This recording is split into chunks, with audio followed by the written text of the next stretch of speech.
Good afternoon. I'm George Latimer, Westchester County Executive, and welcome to our Westchester Weekly Update. Today is Tuesday, September 3rd. This is the beginning of the practical season of fall, the end of the summer. Meteorologically, we still have a couple of weeks more of summer left to go, but kids are going back to school.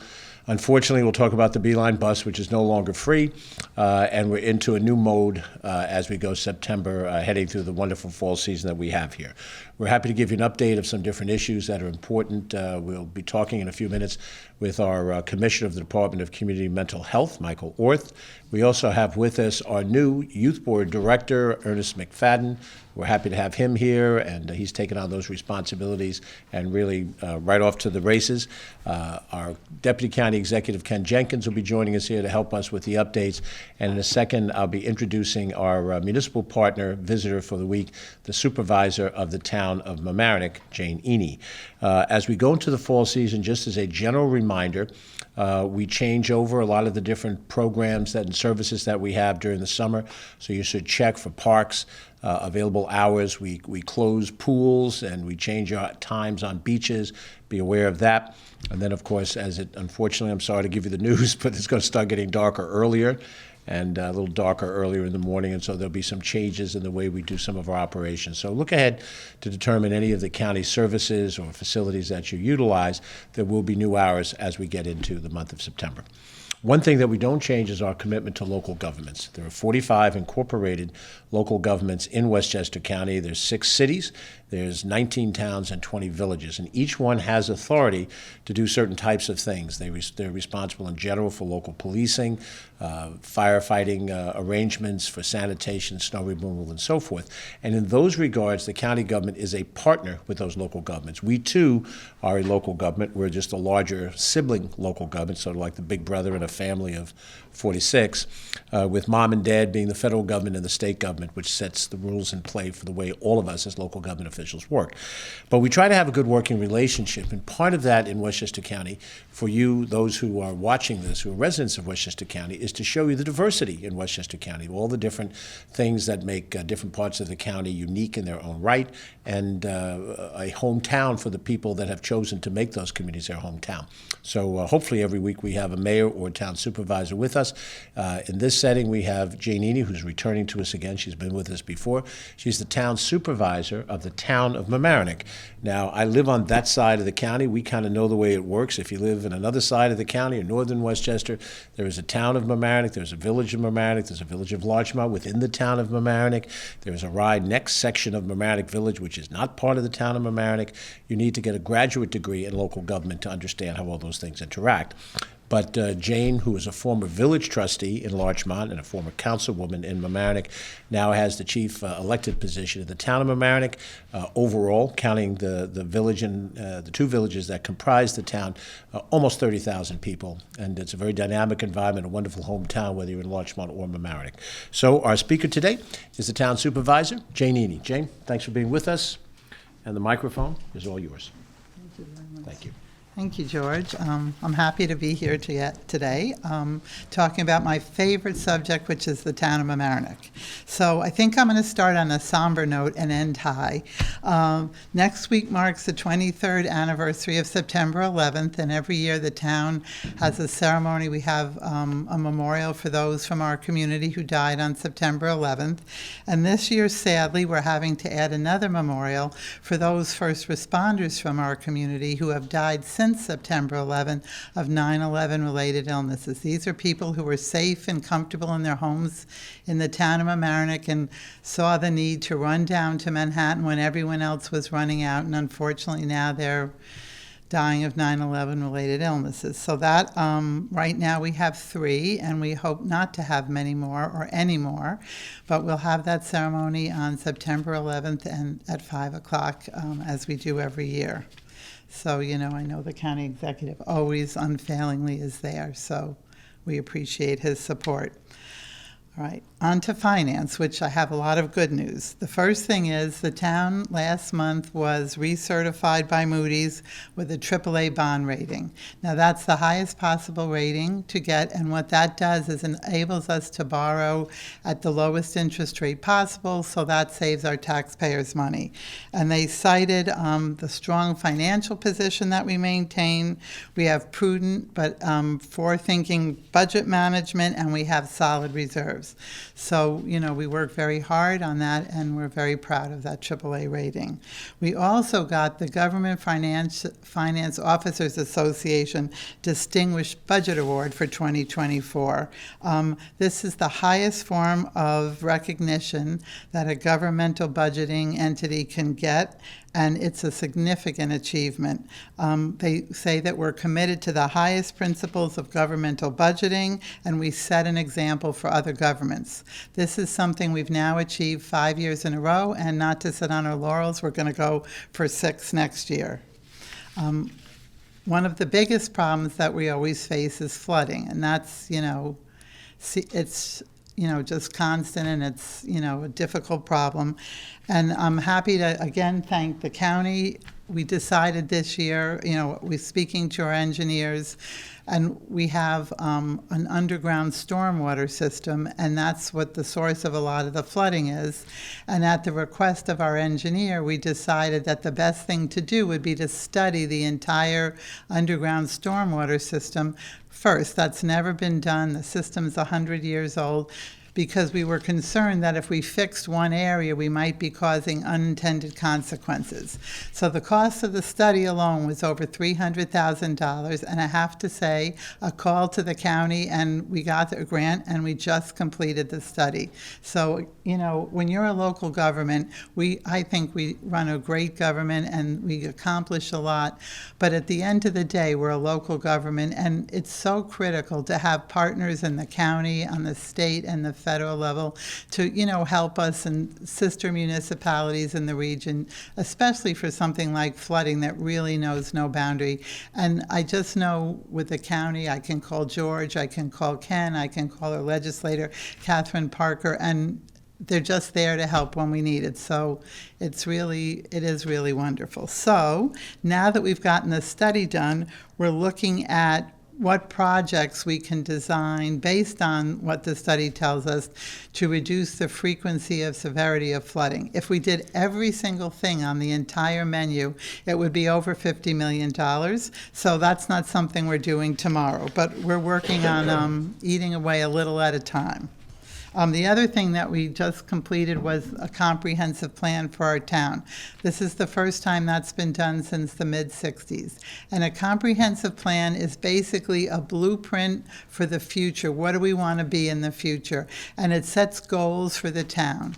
This was all based on resident input. We had innumerable public hearings, online surveys, info sessions, and we've just completed the comprehensive plan, which again sets the goals. And the next step, which we're starting to work on, is an implementation plan. We take the goals and what actions and policies do we have to take then to achieve these goals. So that's phase 2, and we're just working on that.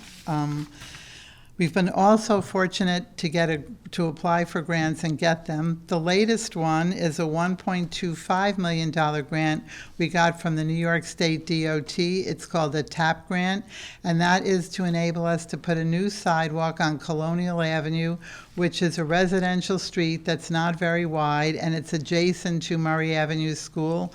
And the Colonial Avenue goes from Weaver Street to Murray, which is very heavily trafficked at school time. There's no sidewalks there. Cars park on both sides. It's very narrow. And when there's snow, the kids are walking in the street, and, it's a safety hazard. So we applied for this grant, we got it, and that'll be something, by the time you get through all the state paperwork, we probably won't see the sidewalk and the associated drainage and crosswalks for another couple of years, but that's another good thing in the work. And the last thing I want to say is now that we're in September, everybody's back to school. And what that means is there's more children on the street, they're walking with their caregivers or their parents, there's more bicycle riding, and in general, there's just a lot more traffic. And I just want to implore everybody to be mindful of that and just drive a little slower. It doesn't matter if you're 1 minute late if some tragedy happens, and just be mindful of the school signs where you're supposed to reduce your speed so that everybody has a happy, healthy, and safe school year. So thank you. Take 5, Is that it? my script. Oh, I'm so sorry. I've been trained to just grab all the paper. Jane Eny. Town Supervisor, we're very appreciative of her being here. I'm very appreciative she left the script. But we're happy to work with the town and the two villages in a cooperative fashion. And we have more to do, and we look forward to doing that. Jane, thanks very much for being with us today. Next up, I'm going to invite Ken Jenkins to go over with us a special program that includes the hard work being done by our Department of Community Mental Health. Michael Orth, the Commissioner, is here. He's here as a frequent visitor because he's frequently doing very good things in the community. Ken, all yours. Thanks, George. And certainly September is National Suicide Prevention Month. And certainly it's a challenging time, and anyone can be struggling with suicide, and every struggle is different. This is a time to raise awareness and attempt to change that perception of people when talking about suicide. The goal is to spread hope and share among friends and family that have been affected by suicide, as well as ensure that individuals and those in need have access to the resources and to discuss and to get the prevention and help they need. With that, we're going to ask Commissioner of Community Mental Health, Michael Orth, to come up and share his thoughts and the things that are happening in community mental health. Thank you so much. Appreciate it. Thank you. Before we begin, I'll ask for a moment of silence in memory of those we have lost to suicide and family and friends who have been impacted.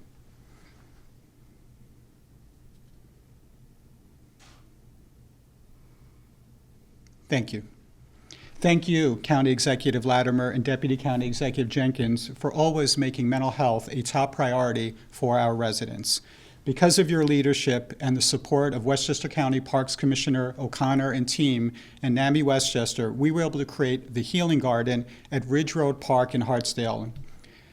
The Healing Garden is a beautiful place where family and friends can go to remember a loved one, and is also a site to educate our community and have resources available. For those residents who haven't had a chance to go visit, please do so, especially in the month of September.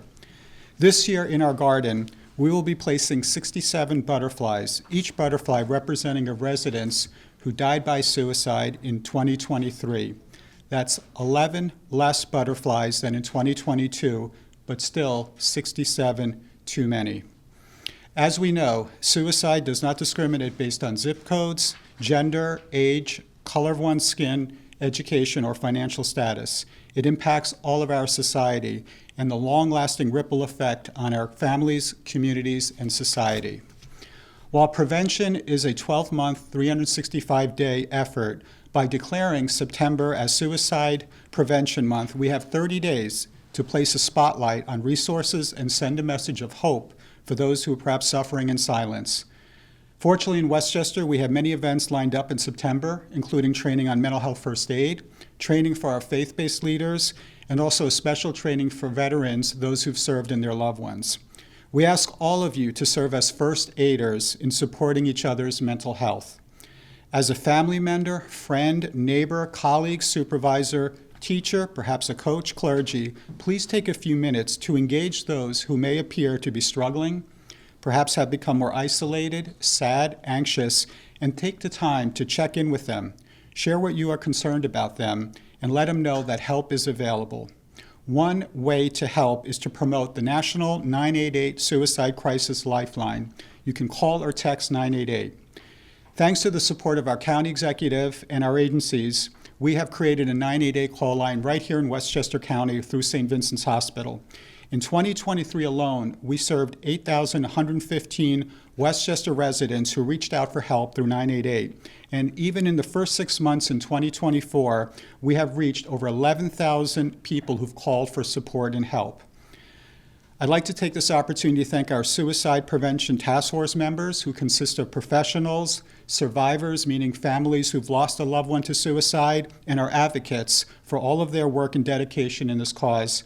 Our DCMH staff, including Deputy Commissioner Glazer, Bill Weitz, for all of their efforts. And finally, Ellen Hendricks from the County Executive Office, who's with us here today, who's been a real leader in suicide prevention and awareness activities. Thank you for all you do. And please don't hesitate reaching out to department at 914-995-5220 for information or any trainings that you or your community may want to participate in. We can all make a difference in offering hope and save lives. Thank you, County Executive. Thank you, Deputy County Executive.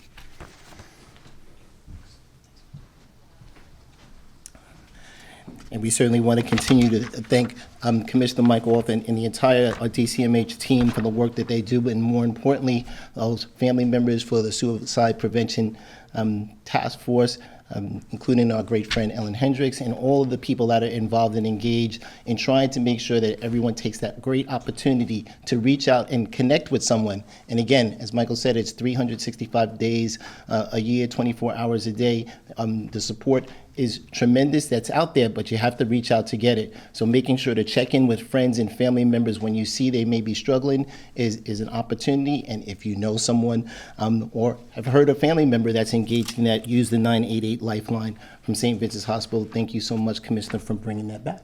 Back to you, County Executive. Thank you very much, and thank you again to Michael Orth, who's done an outstanding job of leading the Department of Community Mental Health. He's joined here in the studio, but with Joe Glazer, his Deputy Commissioner, and Bill Weitz, and what an excellent team you've put together, and how well you've done your work. Thank you, Michael.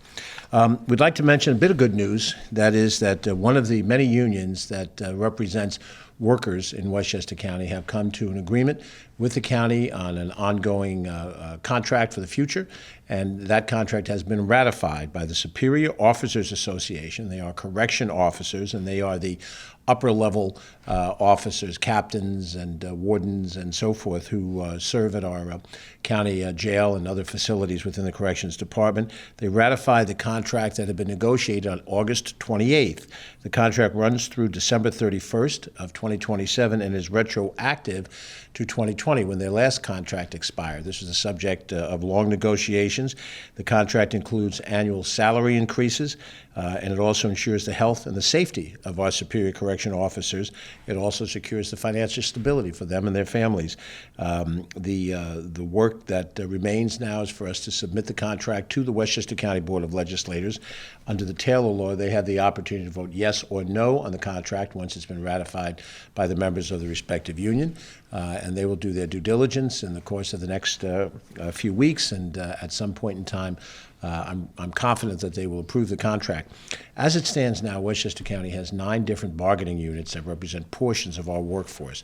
We have negotiated and come to closure on contracts that extend beyond 2024 as far to the future as 2027 with a variety of different unions. The largest of all of our workforce unions is the Civil Service Employee Association, CSCA. They're somewhere between 2/3 and 3/4 of our workforce. We've come to closure, and under already in effect is our New York State Nurses Association, the nurses that are primarily in the health department, but some in DSS and elsewhere. We've come to closure with those that are organized under the Teamsters organization. They too have multiple years going forward. Then we have a series of law enforcement unions, and we're in various stages of circumstance with each of them. And the Superior Correction Officers close now is that next step. We continue to have discussions with the correction officers, the mainstream Correction Officers Union, COBA, as it's known. We're also beginning negotiations with our County Police Benevolent Association. We've had contracts that have taken them through the end of 2023, and now the contract negotiations that we have, we'll discuss where they are today and where they go tomorrow. And then we also have unionized district attorney investigators. We closed a contract that had some retro element to it earlier in the year. which took us to the end of 2024, which is the end of this year, and then there'll be some negotiations with them in the period of time going forward. I think it's important to note that these were not easy negotiations.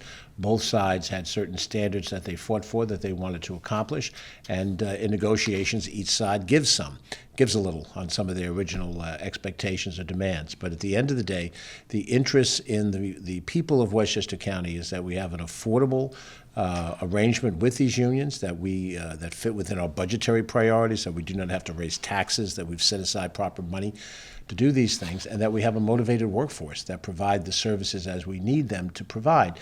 It is very difficult to be a correction officer. It's difficult to be a police officer. It's difficult to be a nurse.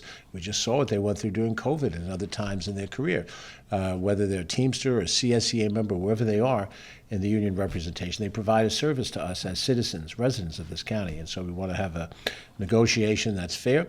We understand in the process of negotiations, there are, the things that you do when you're negotiating. If you've ever bought a car or a house or a scarf at a flea market, that negotiation goes back and forth. And sometimes, you walk away from the table, you're not ready to buy the scarf yet.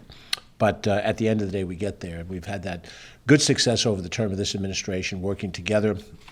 Ken and myself, I want to compliment the work of Joan McDonald, Emily Saltzman, Vincent Toomey, who is our union negotiator, does work with him, and then all of our executives that are involved in these discussions. So we're very happy that the superior officers have closed their contract, and we look forward to completing that ratification and then continuing to close the other contracts that are outstanding. Next up, I back to Ken, because he's going to introduce our next guest speaker, who is a newly promoted member, a friend of mine for a long time, but an outstanding individual who's going to provide greater outstanding service to Westchester County. Ken, it's all yours. Thanks, George. So up next, we're really excited to welcome Ernest McFadden, the Executive Director of the Westchester County Youth Bureau, who will be talking about back to school, as Supervisor Jane Elney pointed out.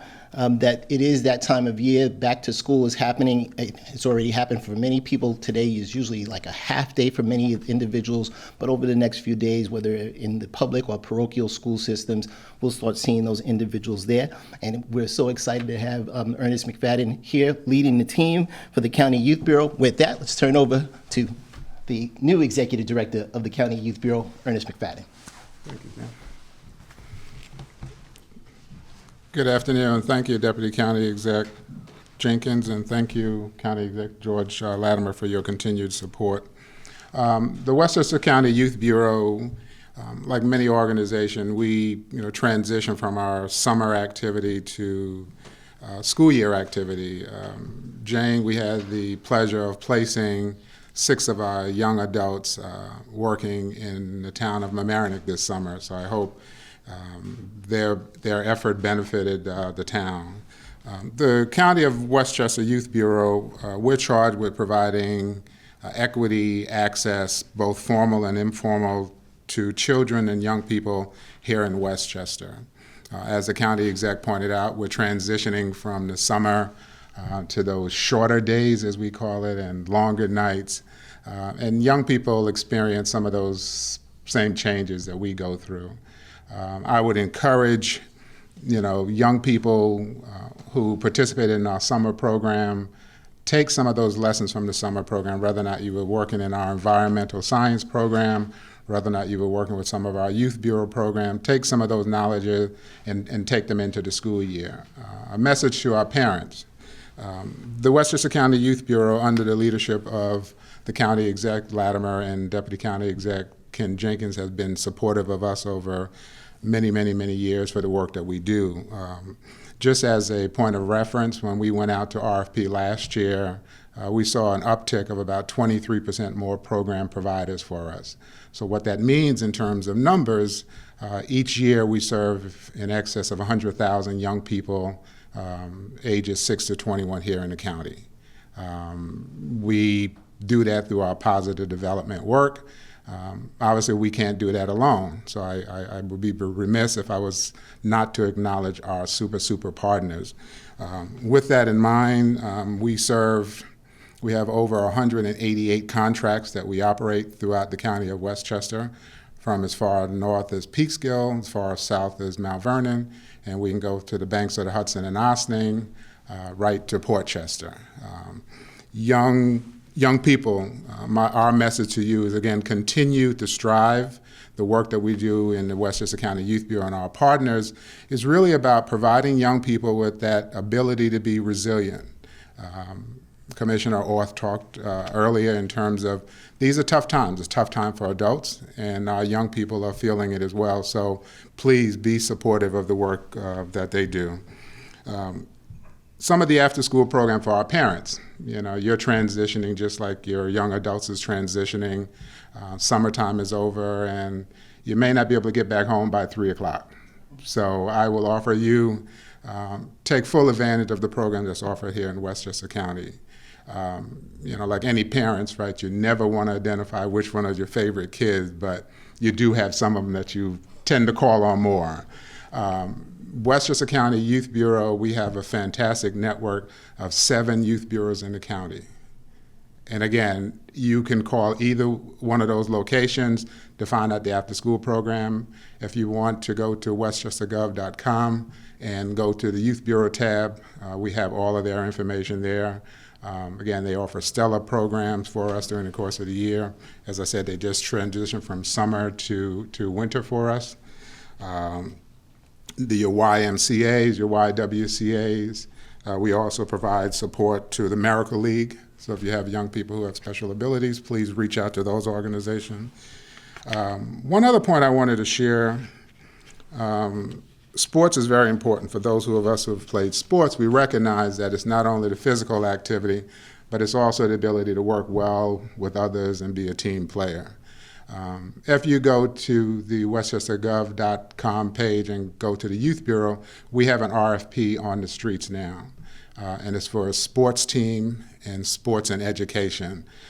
That's another opportunity for nonprofit organization in the county who work with young people who want to develop an after-school program. I implore you to kind of reach out to our website and get the information on the proposal.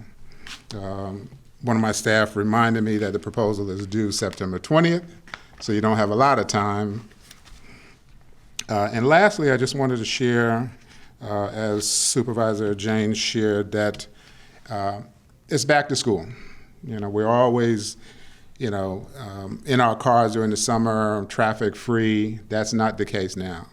To the drivers out there, I ask that you please be careful. Do not pass a school bus. New York State has a hefty fine for you and some points on your license. So enjoy the rest of the school year. To my young people in the county of Westchester, to the parents, please call on Westchester County Youth Bureau to provide after-school program for your young child. Thank you.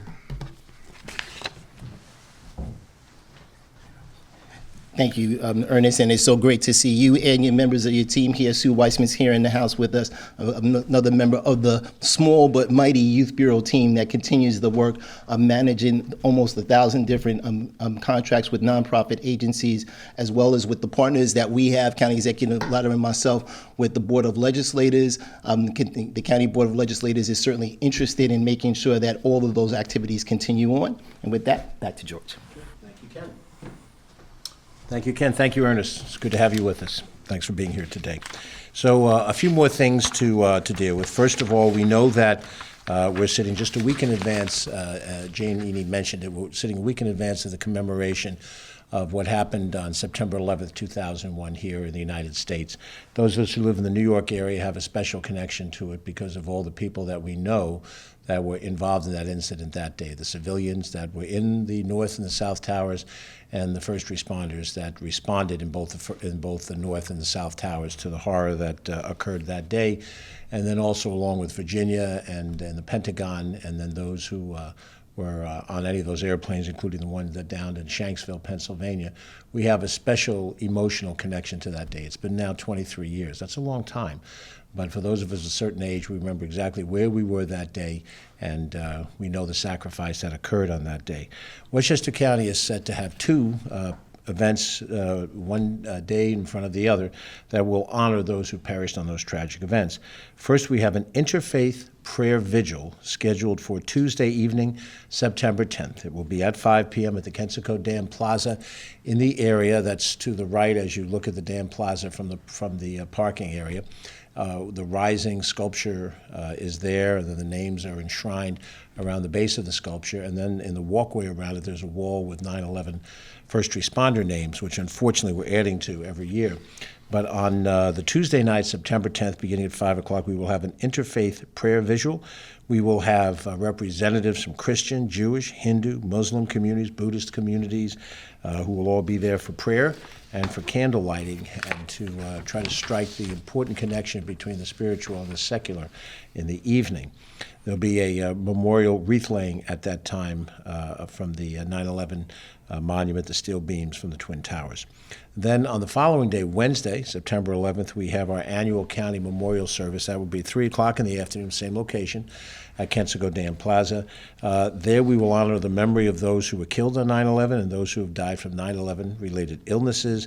There will be remarks from family members and friends, and music that's appropriate to that. We're going to read the names of those that died on 9/11 and those who have died since 9/11 from related illnesses. Both of these events, Tuesday night at 5 o'clock, Wednesday afternoon at 3 o'clock, are open to the public. We invite you to come and attend and be part of this very somber ceremony. This is a tradition that we've had now for many years, and we intend to have this every year for the foreseeable future. We know that having an event at 3 o'clock is timed so that it does not conflict with the things that happen down at Ground Zero in the morning. And a number of communities, Eastchester, Yonkers, White Plains, have their ceremonies in the morning. Some have them in the middle of the day, Pound Ridge notably. And then in the evening, as Jane Eny mentioned, a combined Larchmont Village, Mamaroneck Town event occurs at Girl Scout Rock at 5 o'clock. The city of Rye has one at 5:30. Portchester and Yonkers have evening activities. Every community has one. I've only mentioned just a few in passing. But ours at 3 o'clock will sit separate in time so that you could attend that one and then also attend that one in your local community. We'll mention this again next week in the update, but Tuesday the 10th, a prayer vigil, interfaith prayer vigil, and then on Wednesday the 11th, the commemoration of the events of 9/11. Switching gears, we have reached the point which we thought would never come, in which the Beeline bus free fare system has come to a close. We made the announcement back in June, and at that point in time, the summer was in front of us. Beginning July 1st, we suspended fares on the Beeline bus. That's the third consecutive summer that we've done that. People who rode the Beeline bus in July, all of August, and then the first couple of days of September here in the Labor Day weekend, we're able to do so without having to pay a fare. 3 straight years we've done this. We've also done it at the holiday season as well for about a week or so around the Christmas holidays. And we do that as a way to say to the people of Westchester County that use the buses, this is a financial benefit for you, that you don't have to pay for transportation during this period of time. We know that during the summer months, the kids are out of school and they want to go to Playland, and they want to go to Glen Island, they want to go to different places, and the Beeline bus system that serves them, they can do that without having to ask mommy for money or trying to figure out how they're going to make that trip from one part of a community to another part of another community. And we also think it's good trial awareness. Those people who don't get on the bus normally, you now had a financial incentive to get on the bus, try it. And now that we go into the fall season, we hope that you'll use the bus system more. We have the second largest amount of riders in New York State after the New York City bus system. And of course, our system is focused where the population centers are. So from the center of the county in White Plains, south to Yonkers, across to Mount Vernon and New Rochelle, we have our greatest concentration of riders. We do have some ridership up the west side of the county that links Sleepy Hollow to Ossining, Croton to Peekskill. And then we have some in the northeastern side of the county, but not quite as much because it's much less densely populated in that area of the county. But now we go back to the fall season. We hope that you'll use the Beeline bus system. You've been oriented to it, saved a couple of bucks. It's still a great bargain. We have not raised prices. You always hear these rumors, oh, they're going to make it free, then they're going to raise the price. Not true. We continue to have the same fare box as we've had in the past. And we do want people to pay the fare because it's what's appropriate. It is what is fair for you to pay for service. The cost of the Beeline bus trip cannot be borne just by what you pay at the fare box. There's a significant subsidy from the county to help fund the system, to have the buses in top order, to have the staffing, the bus drivers, and all of that. But that contribution of fare is part of what helps make that situation go forward. So the free B is over. But we'll make an announcement relative to the holiday season as well, and we hope that you get good use out of it. And as we look ahead to do the 2025 budget, which we're working on during the month of September, we'll have a public input meeting coming up, and then we'll release a capital budget in October, operating budget in November. We'll take all of these things into account as we look ahead to next year. So I go back to Ken for his usual closing. This is, he called the bullpen, give me the right-hander. He's going to come in and tell you about what's happening at the parks over the course of the next week. Ken? All right, thanks, George.